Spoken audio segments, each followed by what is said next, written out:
それでは1番をお選びいただいた方のリーディングを行っていきます。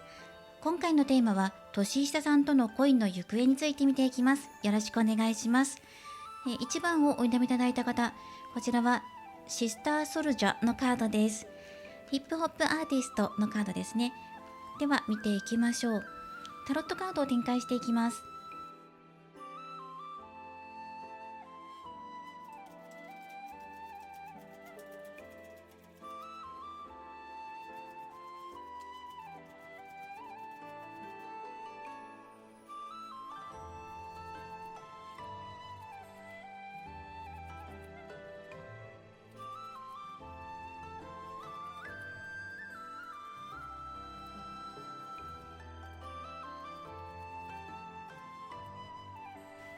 それでは見ていきます。カードの説明からしていきますね。こちらがあなたで、こちらがお相手です。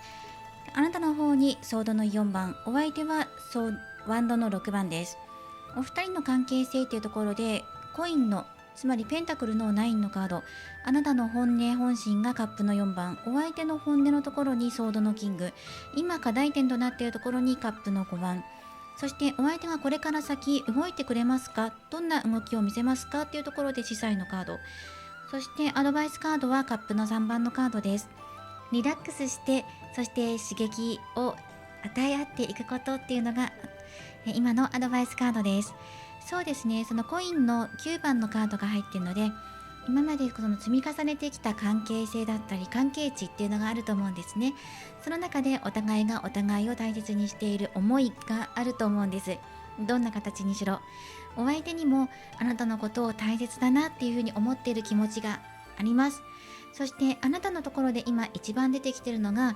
お相手と関係性進めていきたいけど諦めようかなって思っていることだったりとか、最近デートできていないとかっていうことによる退屈だな、つまらないな、お相手との間に進展する機会チャンスないかなっていうふうに感じていることですね。今の状況悪くはないんだけどっていうのもあるんだけど、刺激不足、お相手とデートできていない、お話できていない、スムーズに物事が流れていないっていうのが入ってます。ソードの4番は一時休止、ストップしている。本心のところはつまらないなっていうカップの4番が入ってきています。なので今の関係性変えたいなっていう気持ちがあなたのところに現れています。ではお相手はどうなのかって言ったら、お相手はワンドの6番、そして本音本心にソードのキングだから、何か決めたいことがあるっていうのが出てきています。それは何っていうところで、じゃああなたに対して恋愛感情あるのっていうふうに問われた場合に、特別に思っている気持ちはある。それが好きなのか、ドキドキするのかとか、恋愛感情なのかとか、付き合いたいのかとか、そういうところまで持っていった場合にちょっと疑問点が出てくる。それはどんな疑問点かというと、この人の中では特別に感じてるんだけど、例えば同じ職場の中でもすごく仲のいい子とか、すごく信頼できる人みたいな特別な位置であなたっていう存在が輝いているんだけど、じゃああなたと付き合いたいのみたいな、恋愛関係になりたいのっていうふうに聞くと、ここの司祭のカードがなんかそうじゃないところの関係性に持っていきたいんだよねっていうふうに、そのように伝えていってくれてるんです。なんか安心できる仲間とか信頼できる人とか、それは決してネガティブではない関係性ですよね。ただあなたの求めてるものとは少し違うかもしれないなっていう風な感じがするんですよ。でもこの人ちょっと思わせぶりな態度を取るところもあるんじゃないかなっていう感じもします。あとは一部の方では、お相手が今ちょっと離れている、出張に行ってるとか、ちょっと研修とかで違うところに行っていて、だから今ちょっと距離があるから毎日会えていたのに会えなくて寂しいなっていう風に感じている。留学していたりとか。なので物理的な距離を感じている方っていうのは、お相手戻ってくるっていう風に入ってきています。物理的に離れていないんだけどっていう方だとしたら、今のは物理的に距離のある方向けのメッセージです。はい、太陽のカードです。恋愛的に持っていく気持ちがありそうですね。でも山のカードも出てきてるので、やっぱり乗り越えなきゃいけない課題があるんじゃないかなっていうふうには感じています。お相手の中でチャンスを伺っています。時間を気にしていたりします。経過した時間、過去、または未来、いついつまでにこうしなきゃな、これをしたいなっていうような思いがある、成功させたい夢、目標とかがあって、だからいついつまでに乗り越えなきゃいけないな、これを片付けておかなきゃいけないなっていうふうに感じています。その片付けておかなきゃいけないなっていうのは、今のお仕事のことだったり、あなたと同じチームを組んでいてこのプロジェクト完成させたらとか、そういう期限を設けている気がします。またはこの関係性が解消されたらっていう感じがしますね。司祭のカードが入ってるので、もっと本音でぶつかっていかなきゃいけないなっていうのがシンプルな、今のこのお相手の動きなんじゃないかなと思います。本音でぶつかっていく、本音でお話していきたいんだけど、今の関係性を考えると、なんかこうデレッとするわけにもいかないし、しっかりするところしっかりしなきゃなっていう、そういう役回り、立場っていうのも感じているので、なので何かこう職場でデレッとした態度を取るとか、そういうことはしないようにしようっていうふうに思っているのかもしれません。動きとしてはだから、すごくラブラブなアプローチをするというよりは、温かい感じが染み込んでくるような感じですね。じゃあ恋愛感情に持っていく気ないのかっていうふうに聞くと、太陽のカードだからあるんですよ。恋愛関係になっていけたらいいなっていう、そういう気持ちです。でもこれね、課題もあるしなっていうことで、どっちもやっぱり思ってるなっていうのは感じますね。なんか時間っていうのも感じるので、いついつまでに戻ってこようっていうふうに決めているとか、いついつまでには帰ってこようとか、あなたのところに会いに行こうっていうふうに思っている、またはちょっとしか会えないような関係性かもしれない。でも長い間構築してきている関係性っていうのが入ってきているので、短い時間しか会えないっていうことは、つまりはその、例えばお店の店員さんとお客さんみたいな感じで、その場でしか会えない。だけどあなたが毎月通ってるから、それがね何年も続いてるから、長い関係性を構築してるのかなっていう感じもします。今の課題点としてはカップの5番なので、落ち込まないでって、まだチャンスあるよとか、あなたの方でがっかりするようなことあるよねとか、うまくいかなくて停滞してるよね、でも大丈夫よって、そういうね落ち込んだ気持ちもあるけど、そうじゃないところもちゃんと残ってるから、明るい方に目を向けてポジティブに気持ち切り替えていこうっていう風に応援してくれてます。アドバイスカードがカップの3番だから、気持ち切り替えて明るく振る舞って、そして乾杯するってことだから、祝福する、お相手の昇進を祝うとか、転職をお祝いする、何かこうお祝いの理由をつけて飲みに誘いましょうっていうのがシンプルなアドバイスカードです。飲み会じゃなくてお食事でもいいし、連絡取ってみるってことでもいいし、喜びを一緒にね分かち合う、楽しいことしよう、思い出作りしましょうっていうことがアドバイスカードかなと思います。そしてジャンピングで飛んできたカードっていうのがワールド。なるほど。なので2人のね世界が今まとまりつつあります。それは見てる方によって変わると思います。先ほど言ったみたいに、店員さんとお客さんみたいな感じで少ししか会えないんですとか、この場所でしか会えないんですっていう関係性の方もいると思いますし、お相手が司祭のカードを出しているので、やっぱりこの社会的なここからはっていうところが限度があるんですっていう風に感じている方もいると思いますし、お相手が海外とかに行ったりとか、少し出張に行っていて戻ってくるの待っているんですっていう方もいると思うし、連絡来るの待ってますとか。なのでお相手の中でもこれからはっきりと決めていこうっていう気持ちがあります。うやむやにしないよとか、そういうのもあるし、あなたの元へ行きたい、帰っていきたい、帰りたいっていうのが入ってくるんですよね。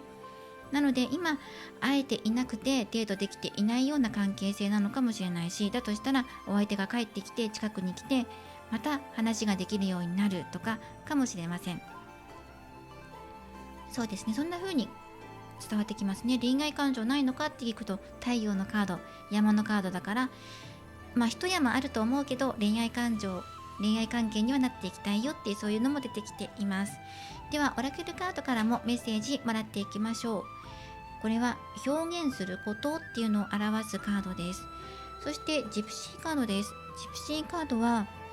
これは再会を表すカードなんですね。また会いたいなって思っているっていうことなのかなとも思います。まずは、あの人何か気にしてることありますかっていうことで、このジプシーカードを出しているんですね。それとここのお相手のこれから動いてくるんですかっていうところと絡めて見ていこうと思うんですが、あの人が何か気にすることあるのかって言ったら、このカップの5番も合わせて見ていくんですね。それは再会できるかどうか、また会えるかどうか気にしてる、またはまたプライベートな関係性になれるか、このように乾杯して楽しい気持ちになれるかどうかってことを気にしてる。あの人はまたあなたに会えるか、またはいつあなたに会えるかなということを気にしています。この前会った時の空気や表情をよく覚えていて、次のチャンスを探っているようです。再会のタイミングや話しかけるきっかけを大切にしている気配が伺えます。はい、ということで、また会いたいな、会えるかな、どうかなっていうのを気にしている。それではあの人の気持ちはどんな気持ちを持っているのか、あの人が伝えたいことっていうのがこの表現のカードです。あの人の気持ちのテーマは感謝です。あなたの優しさや自然な笑顔、さりげない気遣いに心の中でありがとうと思っているようです。でもその思いをどう伝えたらいいのか少し戸惑っているのかも。ちゃんと伝えたい、でも照れくさい、そんな素直な気持ちが今のあの人を包んでいます。表現したいっていうのがあの人の今のテーマなので、これから表現できる機会がやってくると思うんですよね。その機会をぜひ作ってあげてねっていうこともそうなのかなと思います。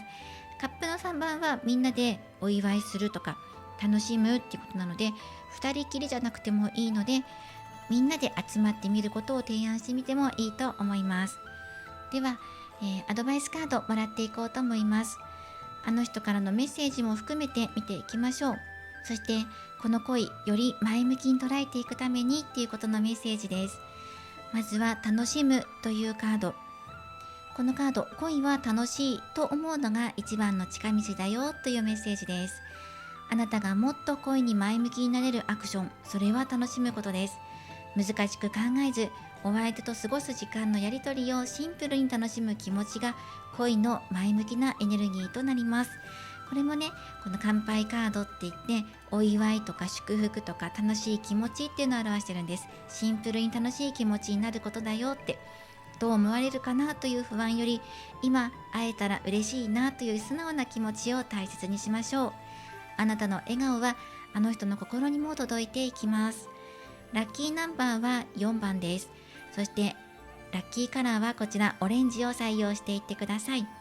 そしてこちらラッキーアクションっていうのもね、もらっていきます。どんなことしたら開運していきますかっていうことなんですが、焦らずじっくりゆとりを持っていくことが鍵ですよです。キーワードは休息と回復、心の静けさを取り戻す、そして新しい視点を獲得すること、または落ち着いた判断や再生の準備というのがキーワードとして並んでいます。今は焦らず、まず自分の心を整える時間を持つことが大切です。このソードの4番やカップの4番っていうのがそれを表しています。好きな人にどうアプローチしようかと頭を悩ませるより、まずあなたが心穏やかに過ごすことに集中しましょう。例えば少し早起きをして静かな時間を過ごしたり、好きな音楽を聴きながらリラックスしたりするのもおすすめ。そうやって心にゆとりが生まれると、自然と新しい視点が見つかり、お相手へのアプローチ方法も落ち着いて考えられるようになります。はい、ということで、シンプルに楽しむこと、そして今はちょっと休憩して自分がリラックスする方法を見つけてって、リラックスしたら自然とアプローチ方法がアイディアが浮かんでくるよっていうメッセージです。あとは選択肢からのメッセージもらっていきましょう。この選択肢、あなたの力が世界を動かすというカードです。パワーというカードですね。あなたの言葉や行動には思っている以上に人を動かす力があります。ちょっとした声かけや手助けがあの人にとって大きな支えになります。ありがとうと言われるたびに、あなたの力が世界に広がっている証拠です。今日も自分らしく優しくいてください。あなたはそのままで十分に素晴らしい存在です。自分の力を信じて、あなたの言葉や行動はあなたが思っている以上にあの人の心を動かすものになっています。ということで、シンプルに楽しいことだよ、楽しいことするんだよっていうことと、今リラックスタイム設けて自分の心にゆとりを持ってねっていう、そういうメッセージもありました。近々嬉しいこともありそうですね。このようになっていました。今回は年下さんとの恋、この恋どうなる、そしてお相手でどういうことを考えていて、これから近未来どうなっていくっていうことについて見ていきました。これからもリーディング動画を投稿していきますので、高評価やコメント、そしてチャンネル登録をよろしくお願いします。ではまた次回の動画でお会いしましょう。最後までご覧いただきありがとうございました。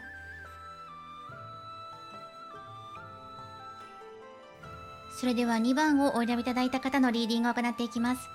今回のテーマは年下さんとの恋の行方について見ていきます。あの人が気にしていること、そしてあの人のお気持ち、これからこの恋どうなっていくのかっていうのをテーマに見ていきます。よろしくお願いします。2番をお選びいただいた方、こちらはシティガールというヒップホップのテーマにしたオラクルカードの選択肢です。ではタロットカードを展開していきます。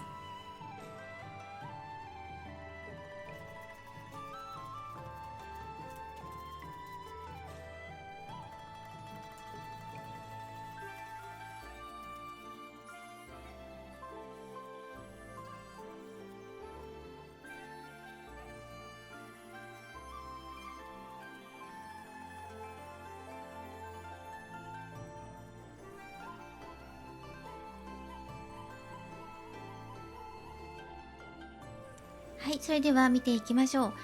まずは左側があなたの、考えていることや本心、右側がお相手を表しています。そう、一見すごく素晴らしいなっていう配置です。お二人の関係値がソードの9が入っているので、ここが少しネガティブっていうのが入ってはきているんですが、今あなたが運命のはお相手が太陽ということで、今素晴らしい未来を引き寄せている、もしくはすごく仲がいいとか両思いっていう感じがすごく入ってきますね。関係値で言ったらソードの9なので、痛みが伴った上での両思いっていうのが伝わってきます。そして本心見ていきましょう。あなたはお相手と結ばれた喜びとか分かち合う喜び、一緒にいて楽しい嬉しいとか、そういうのがもうギュッても入っているような状態、まさにチャンス到来っていうのが今のあなた。そしてお相手は成功や発展を表す太陽のカード、これが今お相手の健在意識なので、自分の中であなたに向かって明るい気持ちでいることっていうのがまず働いています。そしてこの心の中っていうのがソードの2番なので、これがその感情を抑えて感情と理性の間でバランスを取る、それがお相手の本音なんです。本音で、それ以上に輝いているのが太陽っていうことで、お相手のところがちょっと原因かなっていう風に入ってきます。このソードの9がねがちょっと入ってくるかな。後でその深掘りしていきます。でも流れとしてはすごくいい流れですね。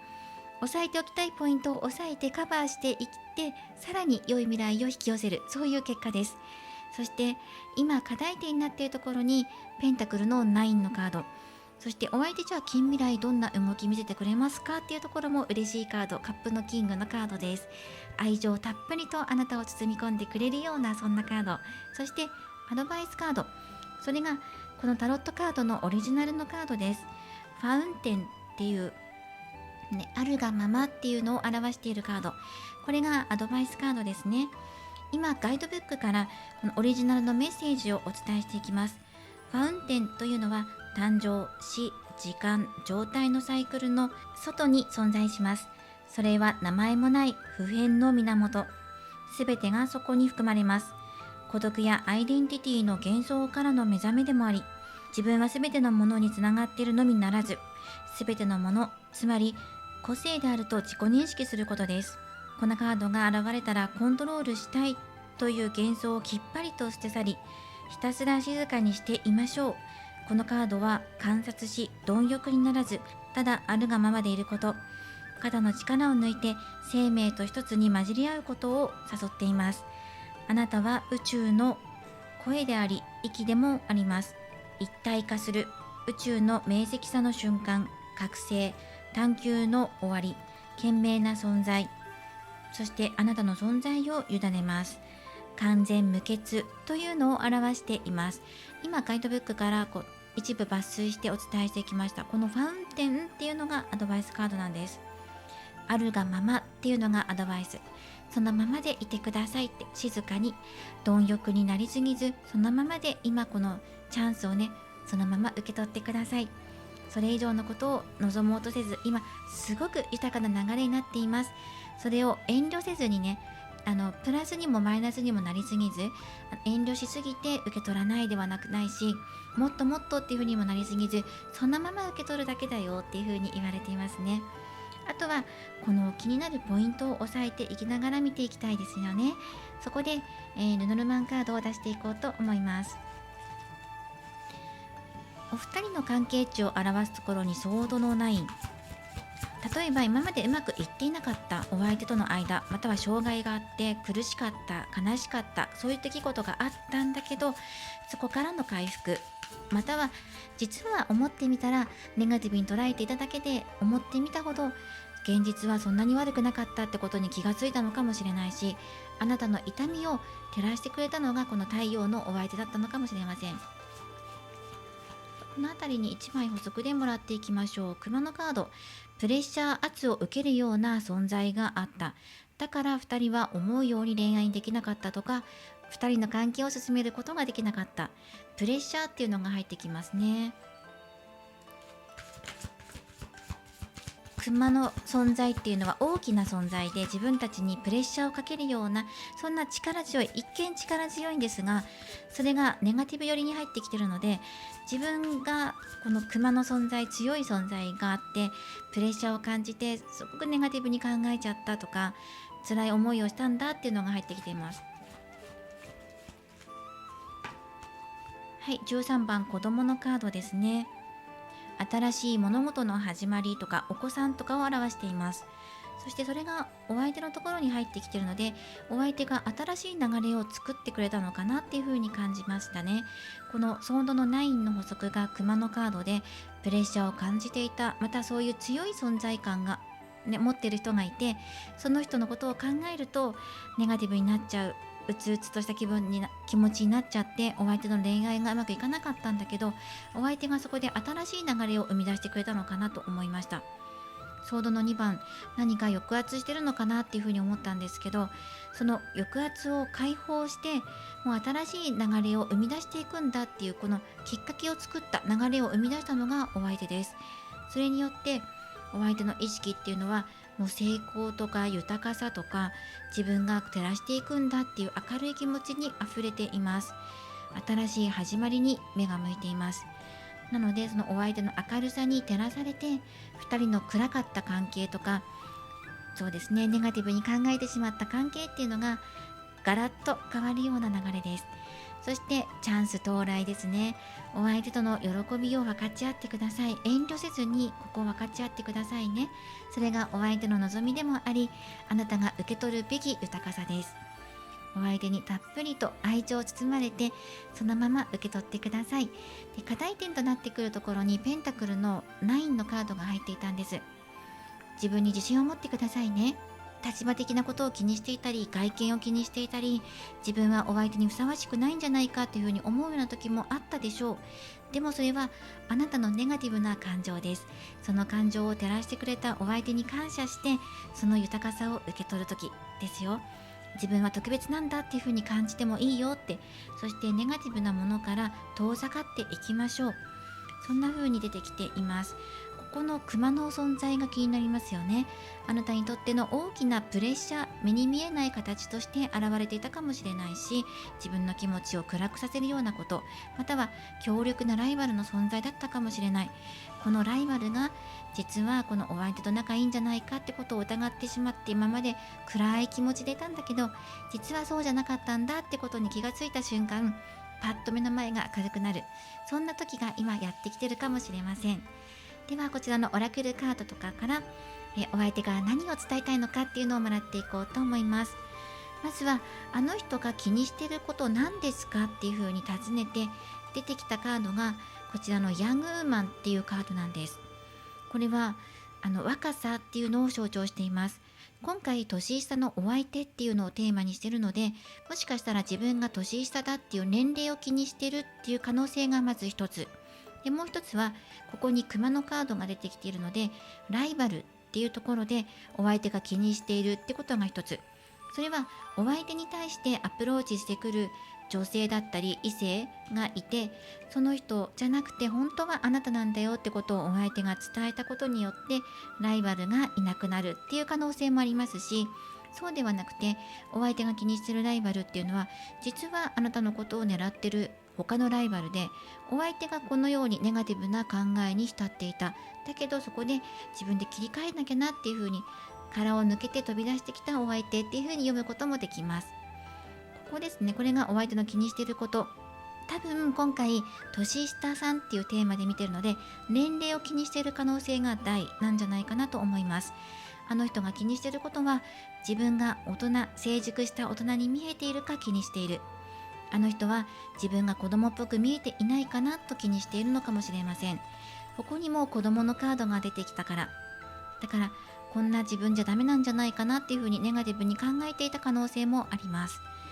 少しでも頼れる存在になりたい、そう思っているようです。あなたの反応一つ一つを密かに観察しているかもしれません。そして今それを打ち破って自分をアピールしだした。だからここに転機が訪れて、あなたも喜びで満たされる、愛される喜びを受け取ってください。そしてあの人のお気持ち、どんな気持ちが隠れているのかなっていうふうに見ると、ここオープンマインド、心を開きたいっていうことです。もっともっと心を解放させていきたいんだって、明るくね、この太陽も子供の絵柄が描かれてるんですよね。だからこの人子供っぽさを気にしてるけど、実はそこがこの方の魅力なんじゃないかなと思うんです。純真なところだったり、自然体でいられるところとか、取り繕わないとか、自然な笑顔がたくさん出てくるとか、ポジティブなワードがたくさん出てくるとかね、そういうところがこの方の魅力な気がします。本当の魅力なんじゃないかなと思うんですね。そしてあの人のお気持ちとしては広い心です。それはこのカップのキングにも現れています。あの人の気持ちのテーマは変わりたいという前向きな思いです。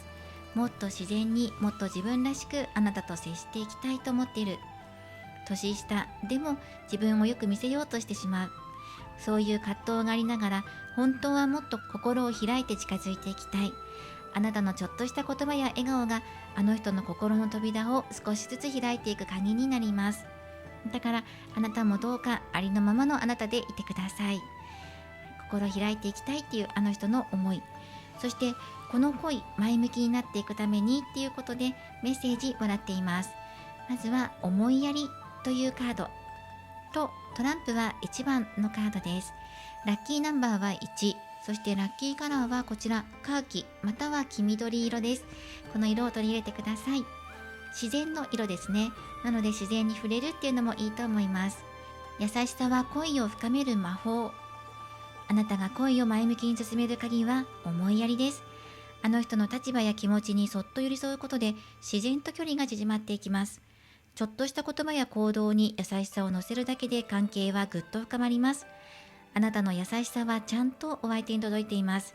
自信を持ってあなたらしく接してみてください。あるがままで自分に自信を持ってくださいね。そしてラッキーアクション、開運アクションを見ていきましょう。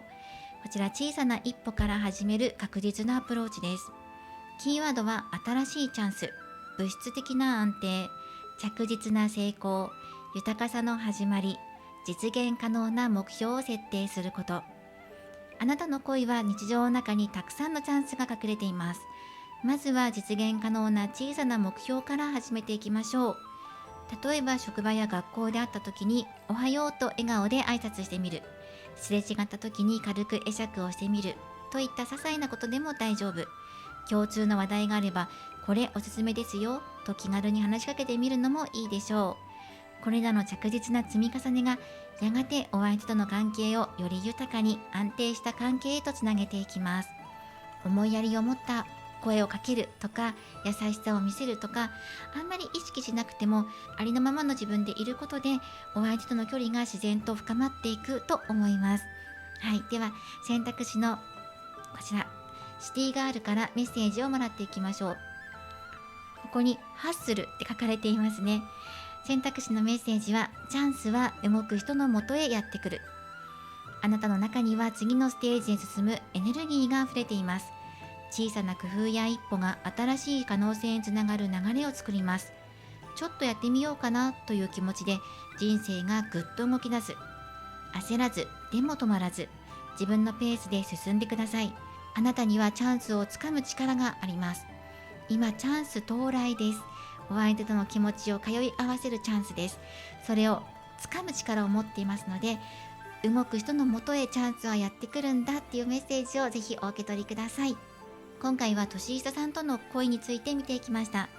これからもリーディング動画を投稿していきますので、高評価やコメント、そしてチャンネル登録をよろしくお願いします。ではまた次回の動画でお会いしましょう。最後までご覧いただきありがとうございました。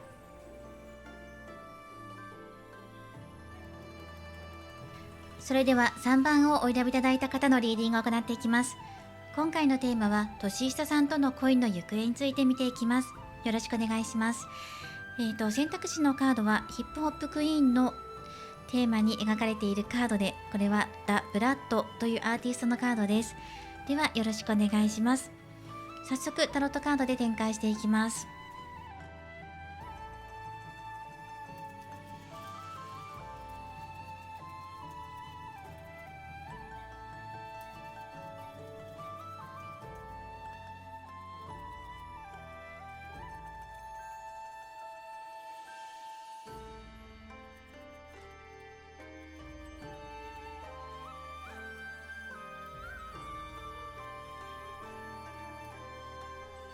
ではこちらのカードから見ていきます。左側があなた、右側がお相手です。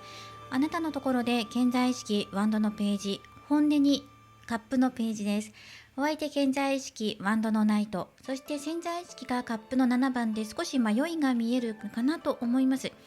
2人の関係性はコインの6番、調和し合っている、循環し合っているなっていう感じがします。そして課題点が太陽、お相手のこの近未来の動きっていうところでペンタクルのナイト、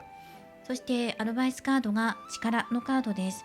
お相手の本心っていうところで迷い、葛藤とかいろんな妄想してますよって、いろんな選択肢があって今どうしようかなっていうふうに考えてるよっていうのが出てきてるんですね。お二人の関係性はすごく良いものだなっていうふうに感じます。補足でお相手の本心、カップの7番に何をテーマに悩んでいるのかなっていうところをもらっていきます。あなたがすごくポジティブで優しい気持ちでいること、そしてお相手もあなたと仲良くやってるなっていう感じです。解決のヒントが欲しい、どうやったら解決して次に進んでいけるかな、答えが欲しいな、悩んでることを解決させたいな、悩んでる、そうですね、ネガティブに考えてるというよりはいろんな選択肢があって、その中からどれか一つ答えを選べって言われたらどれを選ぼうかなっていうふうに考えているかもしれません。今すごくいい感じだから、一つ選択肢を間違ったら関係性崩れちゃうかもしれないっていう風に考えてるかもしれないですね。お相手のこれからの動きはペンタクルナイト、誠実に、そしてあなたと向き合っていきながら、お互いの歩みを感じ合いながら少しずつ歩み寄っていく、そういうお相手の動きです。自分だけが突っ走りすぎず、あなたの表情を見ながら確認し合いながら確実に感じること、感じるっていうのがテーマですね。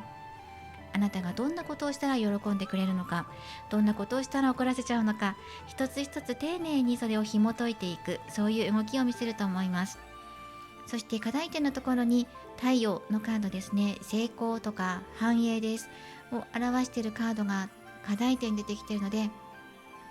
2人の関係がこれから先日が昇るかのように成功することがあるかどうか、つまり恋愛関係に発展することができるかどうかっていうのが課題点、大きな課題点かなと思います。そのための解決策、模索、ヒントを得ようとしているんじゃないかなと思いますね。考えていることとしてはお互い前向きなことを考えています。そして今の関係性から一歩先の未来へっていうところがテーマなんじゃないかなと思うんですね。ぜひ今あなたが感じていること、そのまま表現することっていうのがすごくいいんじゃないかなっていうふうに思います。お相手を時にサポートし、時にお相手にサポートしてもらい、その関係値の中からでは次の先はっていうところを見てくださいと。そしてアドバイスカードが力のカードです。これは忍耐の先に得た精神性の強さとか、強さというのは肉体的なものではない心なんだよっていうこと、そしてそれは外見や年齢とか見た目とか性別を超えて、全ては心、真の強さっていうところに誠の強さがあるのだと、そういうことを教えてきてくれてるカードです。それはお相手のそばにずっと寄り添いながら二人で育んでいく愛、それも力の一つ。そして自分の心をいかに芯を持って保っていくのかっていうのも強さの一つだし、そういうことをアドバイスで教えてきてくれています。お相手がこれからちゃんとね、しっかり動いてきてくれるので、だから相手が動かないんじゃないかとか、そういうことはないので安心してください。しっかり紙のカードも出てるので解決して動いてくるでしょう。毎日の中にそれはヒントが眠っています。日々過ごす中で解決策のヒントが見つかるというふうにあるので、2人の関係値も、ペンタクルの6番だから、生活的に多分共にしているような関係、つまり職場が一緒みたいなだと思うんですね。お仕事のつながりがあるとか、生活に馴染んでいるようなお相手、かなり身近にいる友達みたいなね、そんな感じで、そこから一つ一歩先、恋愛関係っていうところで1枚アドバイスもらっていきましょう。山のカードです。一歩先、恋愛関係っていうところ、この、ね、日が昇ってくる成功を手に入れるためには、課題、山を越える必要があるよね。夜明け、山を越えて出てくる太陽みたいなイメージでいてください。この太陽を自分たちがこの光を浴びるために、朝日の光を浴びるためには、山から出てくる太陽を待つのかっていうことですよね。自然の流れに身を任せるのか、それはその強さっていうのは一体どこから生まれてくるのか、心の強さですね。信じて待つことなんじゃないかなっていうふうにメッセージとして入ってきます。日が昇ってくるのを人々は自然と待ちますよね。昇ってくるからだって、っていうのが分かってるし、昇ってくることを信じてるから、だって昇ってくるじゃないっていうふうに、昇ってこない日なんかないよねっていうふうに思ってますよね。それがごく当たり前のことだっていうふうに認識してるからです。それはいわゆる信じてる気持ちがあるからではないでしょうか。なので、いずれ日は昇ってくるし、自分たちのところにも光は降り注ぐ。その光っていうのは何を示しているのかって言ったら、今回次のステージです。恋愛関係っていうところに持っていくための次の一歩です。これが自然とやってくるのを私たちは信じて待つんだ。これがいわゆる心の強さになっていくんじゃないかなっていう、そういうメッセージなんじゃないかなって今回思いました。なので、何かこう課題を乗り越えなきゃいけないとかではなくて、それは訪れるものだから、だから待つんだよって、そういうメッセージなんじゃないかなと思います。ではこちらオラクルカード出していますので、あの人が今気にしていること何かなっていうこととかを出しています。それを見ていきましょう。まずはあの人が今気にしていること何かなって言ったら、こちらのカードなんです。これはジョイフルネスといって、楽しさっていうのを表しています。つまりあの人が気にしていることは、あなたが自分といて楽しいと感じているかどうかということです。無理をしていないかな、退屈していないかなとふと考えてしまうこともあるようです。あなたの笑顔が見られるとほっと安心する。そんなお相手が気にしていることっていうのは、あなたを楽しませてあげることができてるかな、自分のトークであなたを笑わせてることができてるかなとかね、あなたの心にこの太陽のようにね、明るい光を自分が送っていって、あなたがそれを受け止めてくれてるかなって、そういうことを気にしています。ではあの人のお気持ち、一つこちら補足出しているのが、このメモリーズっていう思い出っていうカードなんですね。このカードのメッセージとしては、忘れられない時間をあの人は覚えていますよっていうことです。あの人の気持ちのテーマは思い出、記憶です。一緒に過ごした何気ない時間や会話、あなたが笑った瞬間をふと思い出しているようです。楽しかったな、またあんな風に笑ってくれたらいいな、そんな温かい記憶があの人の心に眠っています。その思い出がこれからあの人の勇気に加わっていくでしょう。この絵柄はマッチ売りの少女の絵柄です。マッチを吸って温かいこの家族のね、思い出だったりとか、美味しいご飯とか楽しい思い出とか楽しい夢とか希望っていうのを、この少女は火をつけるたびに幻想として表すんですよね。この思い出です。温かい思い出とか、美味しいご飯とか、心地よいお家でとか、そういうことをこの少女が願っているかのように、この人もあなたと過ごした思い出を大事に思ってるし、それがこのほんのりとじんわりと温かいんだよってことを伝えていってくれてる。またそういう思い出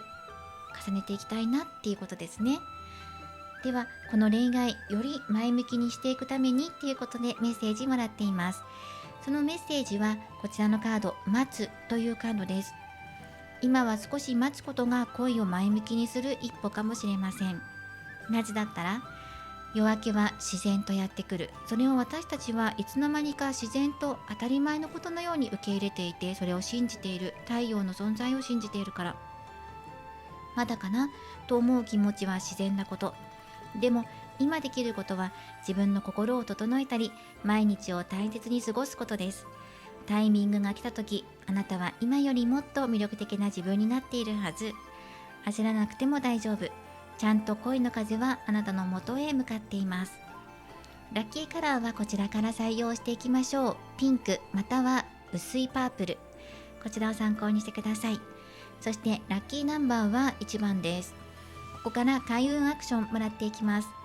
あなたの魅力で心を満たすアプローチを心がけましょう。このカードのキーワードは、感情の満ちる瞬間、新しい愛の始まりや友情、心の癒し、深い喜び、愛情の溢れ出る状態、これらがキーワード。あなたの心から溢れ出る愛情やポジティブな感情が好きなお相手との関係をさらに深める鍵になります。お相手のいいところを見つけたら積極的に褒めていきましょう。〇〇さんのそういうところ本当に素敵ですねとか、いつも頑張っている姿尊敬しますなど、具体的に褒めるのがおすすめ。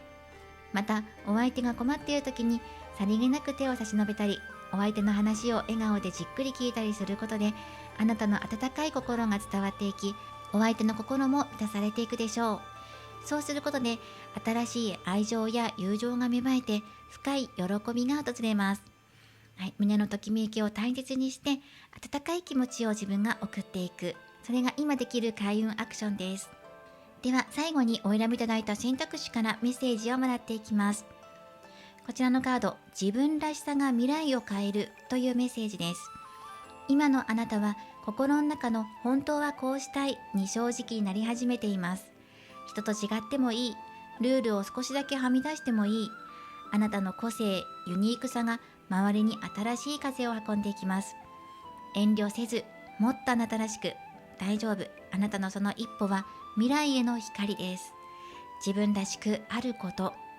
周りと合わせなくてもいい、私は私っていうことで、そうするとより一層あなたの魅力がアップしていきます。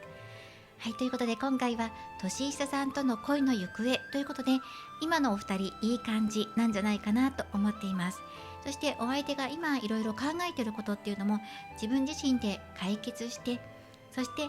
成功へ二人の未来は輝いていきます。とっても素晴らしい流れです。楽しさっていうことを気にしているので、一緒にいて楽しいよとかって言ってあげるとすごく喜ぶと思います。ぜひこちらも参考にしてください。では今回も最後までご視聴いただきありがとうございました。また次回の動画でお会いしましょう。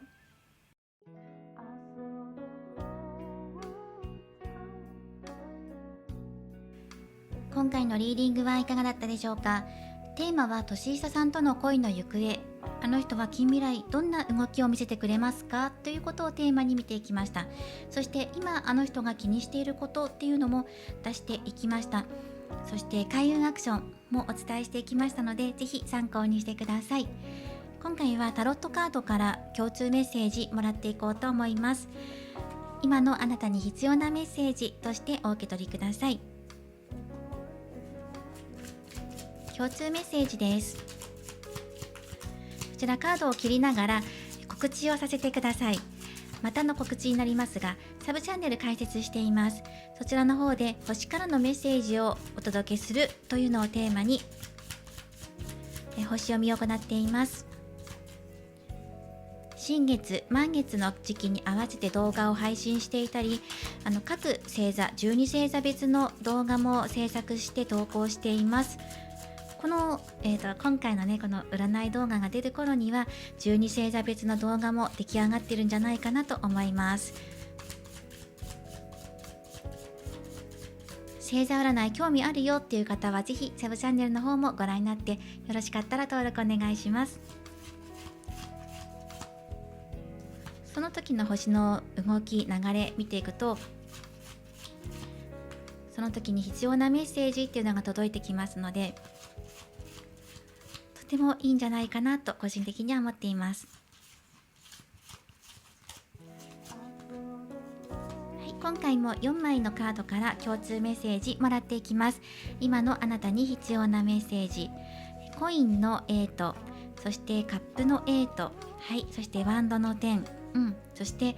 カップの6番ですね。はい、大切な思い、お気持ちっていうのをしっかりと持って、そして休んでいきましょう。なぜだったらカップの8やワンドの10が出てきていて、今気持ちを切り替えるタイミング、リセットするタイミングがやってきています。心身ともにお疲れモードな気がします。オーバーワークを表すワンドの10、そして気持ちのリセットが必要だ、過去にとらわれないっていうカップの8、未来を見て歩んでいく。そのために今一旦休む、そうですね、休憩を取るっていうことが必要なのかなと思います。毎日やることをやっていて結構疲れていますねっていうのが出ているんですね。コインの8、毎日積み重ねていく。それはお仕事とか日常的なことかもしれないし、またはお相手に対して毎日思い続けていて、そのうちだんだんいっぱいいっぱいになっていることありませんかっていう風に出てきてるんですね。その毎日積み重ねていることは大切なことなんですが、どこかで気を緩める時間を作らないといっぱいいっぱいフルな状態になりすぎてしまうので、ぜひここでリセットかけましょうということです。タイミングとしては、だいたい新月満月の時に浄化を行ってみたりとか、自分の好きなタイミングで構わないと思います。今多分フルな状態だと思うので、すぐにもう次の週末お休みの日にゆっくり寝るとか、何もしないとかね、あと好きなもの食べるとかして休んで気持ち切り替えることがとても大切。あとは過去にとらわれない、過去こんなことがあったからとか、あの時こうだったからっていうことにずっと引きずられていると疲れちゃうから、もう過去は過去で終わりっていうことで気にしないっていうこと、